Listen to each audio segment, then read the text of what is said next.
I'm gonna bet you're here because you have a hood or a fender or some body panel hatch that you want to skin in carbon fiber. Maybe somebody told you it couldn't be done. Well, if you don't know who I am, I'm Steve and I am a carbon fiber fanatic, and I'm gonna show you today how to do it. Let's take, for example, this hatch that is faded, oxidized, and just plain ugly. We can fix this. We're gonna take some steps I'm gonna show you, but more importantly, right now, the body panels don't line up. They're a little bit high. Now we have to keep in mind we are adding about 1 millimeter to this. So maybe we can adjust it down. We'll come back to that in a second. If you're wondering how to make your carbon fiber look new again, it did rain for 3 days, but this is a hood that I did re-clear. That was carbon fiber and super oxidized. So there's a video there. I'll put the link in the description right here, and you can check out how I re-clear coated this hood right in my garage. Now, the first thing we need to do before we do anything is we need to make this black. If you're working with a black car, it's okay, but if you're working with anything other than black, it is best to make it black because it will bleed through.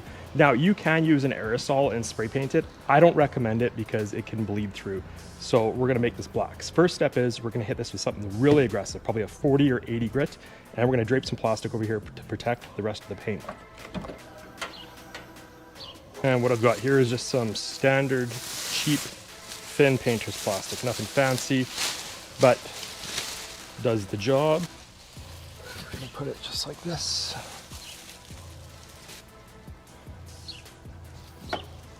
That. And then I'm just gonna use some tape to secure it so it doesn't blow into our working area. All right, good enough for the girls I date. Now I've got here some 40 grit on orbital sander. You don't have to use air. You can use anything. You can use your hand if you want, but you want to make sure it's aggressive. It's not going to bleed through. Our next step is you want everything to bond to this. So you want it as clean and as aggressive as possible.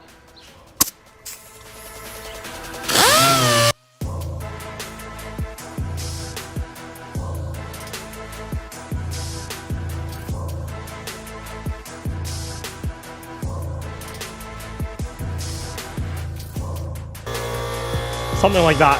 Now, if you're working on something newer and the moldings are readily available, I would encourage you to take the molding out and get a new one. Now, this molding is older than some of you watching this video, so I'm not gonna take it out. I'm just gonna try and work around it. I'm gonna end up masking it off. You'll see after to protect it and keep it clean. But anyway, it's all scuffed up. Next step. Now, again, as I mentioned before, if you have access to your moldings, I would encourage you to get new ones. And also mentioned that these moldings were made in 1996. And not only are they not easy to get, it's gonna come apart in about 700 pieces when I try and take it out. Maybe your window's already out. That would be a good time to do this. There you go, something like that. That's gonna protect the molding as we're working around it. All right guys, next up I've got a little bit of a gel coat here that I've dyed black. This is an unwaxed gel coat. And then I added extra MUKP just to make sure it cures and catalyzes faster, because if this plastic blows up, it's gonna get all over everything. So just do that intentionally. So we'll get it laid down here. And then that will allow our carbon fiber to bond to something, but also hide the light color of silver underneath it, just like Bob Ross. You guys remember Bob Ross, the painter? Just like that. Painting a little bird here. It's got to work fast so that this doesn't gel up on me. Okay guys, gel coat is pretty cured. It's an unwaxed one, so it's kind of got a film on here. But anyway, it cured a little faster than hoped. It'll have some high spots, so we're just gonna go knock those down quick with some 80 grit here, and then on to the next step.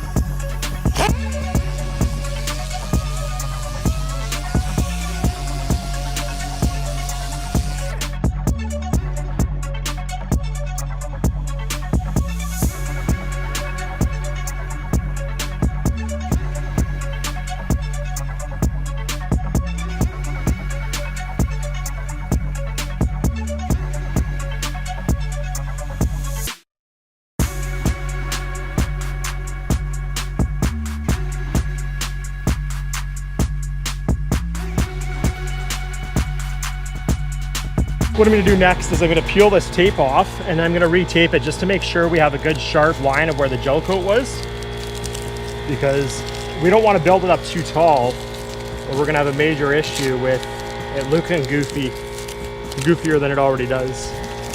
So there, I'll go ahead and I'll remask that. Well, because my neighbor's alarm's been going off for the last hour. I don't want to wait any longer. So, oh look, now it shuts off. Okay guys, we got that smooth. Now is the exciting part, is the carbon fiber. I do have a major imperfection right here. I'm going to try and fix best I can, but you can see how transparent carbon fiber is, and that's why we went ahead and put that gel coat down, or whatever you choose to use. But we're going to trim this to size now. Something important to mention is, see the Kevlar on the outside of the carbon fiber here? You want to make sure you cut that off. And Kevlar is extremely hard to cut, but we'll get to that. First is we're going to, this was the end of a roll that I got, and I can see I'm not too happy with the quality of it, but it's neither here nor there. I don't know, it all looks kind of rough, I guess. We can fix it though. So I'm gonna get this on here, I'm gonna get it trimmed up, and then we're gonna get to the exciting stuff. I have to say, I'm really not happy with this roll of carbon fiber. I'm actually very disappointed. It was the end of a roll, I went there quick, and I was just like, they need something. He's like, here's a yard on the end of a roll, and I was like, cool.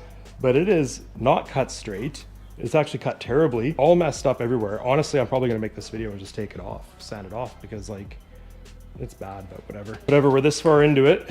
I paid $72 for the roll, so it is what it is. So I'm just going around and I'm trimming it. Now you don't want to trim it right up to the edge because it does shrink a little bit. You just kind of get, you know, within a ½ inch. I did back into the garage here. It was windy outside and I didn't want dust blowing into our epoxy. We get to that point. If we do, I might end up just getting mad and tearing this all off, but we'll see. I mean, I guess I do have a Type R spoiler I'm putting on it, so kind of covers it up a little bit. Maybe it won't look that bad. I'm just kidding, it's gonna look bad. That's right, Type R spoiler will go like this.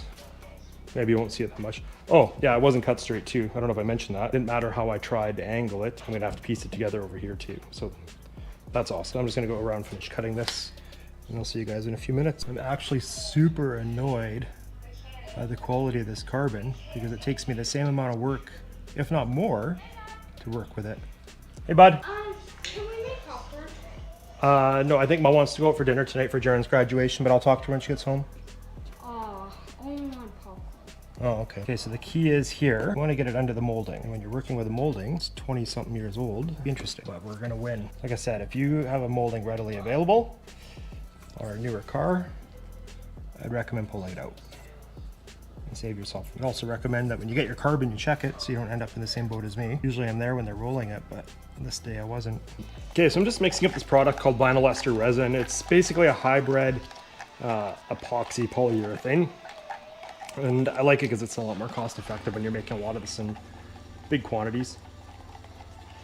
Somebody just fired up a CTSV over there with a big cam in it. It's pretty awesome. You guys will hear it go by. Hold on. I paused my movie here. Oh, never mind. He's pulling it in the garage. Anyway, back to what we were doing. Vinyl ester resin.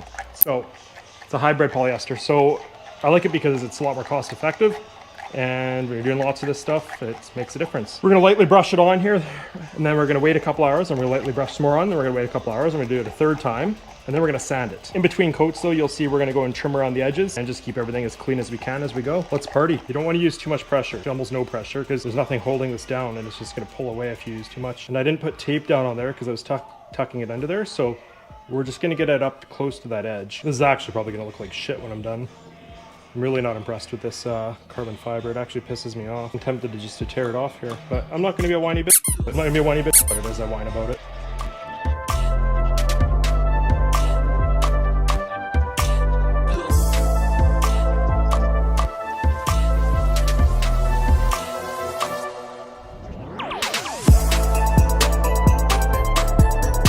Okay guys, I'm just finishing up coat 1, and then what I've done is I've just kind of gone and cut in. If you've ever painted a house by the ceiling and you just kind of cut in, that's what I've done along the top edge here. The more I do this, the madder I get about the quality of this carbon. Anyway, so when you go around the edge like this, you want to make sure you can see the shape of what you're working on, because that's where you're going to be trimming it after. And see how this is pushing away? There's something under here. Yeah, like that.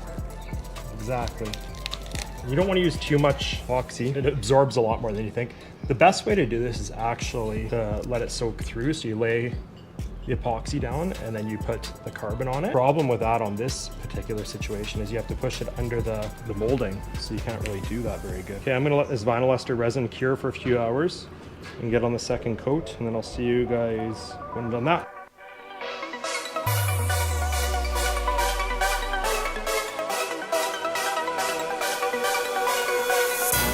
All right, boys, shoes look pretty fire. I'm gonna sand this outside here because it is windy, so it'll help keep my garage clean. Look, a mosquito. It was a mosquito. Gonna sand it all down. I've got 3 layers of epoxy on here now. So what we're gonna do is we're gonna sand it, make sure we get it relatively level without burning through. If we can, fantastic. We're gonna move up in grits all the way up to a 1000. If we can't, if I start sanding this and say like a 220 or a 180 and I find that it's just not going flat or there's a possibility of burning through somewhere, I'm gonna add another layer on it. So let's get sanding, see what else we can do, how it turns out, and go from there.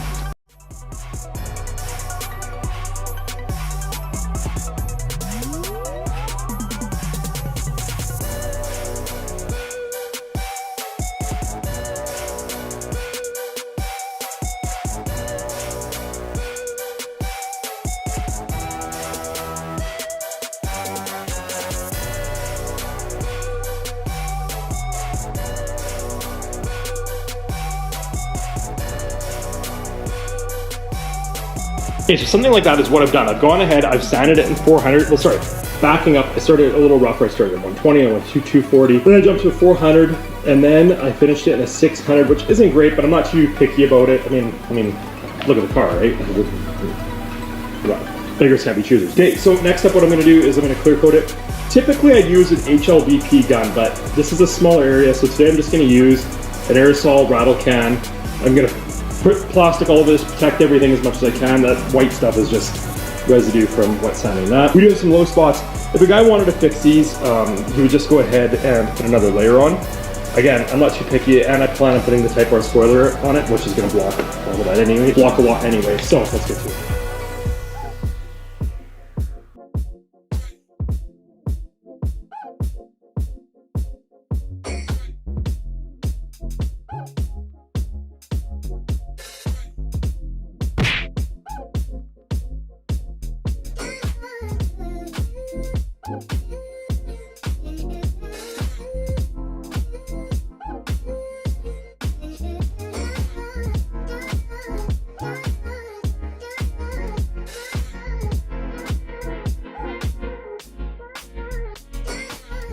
And something like that is the look we're going for. Now here's the downside. This is exactly why I hate using rattle can. Because when you're almost done, you run out of frickin' clear coat. Unbelievable. I'm gonna have to sand this. I'm just gonna hit it with an HLVP. Then it's good. 2 passes. Good to go. It costs a fraction of what rattle cans do.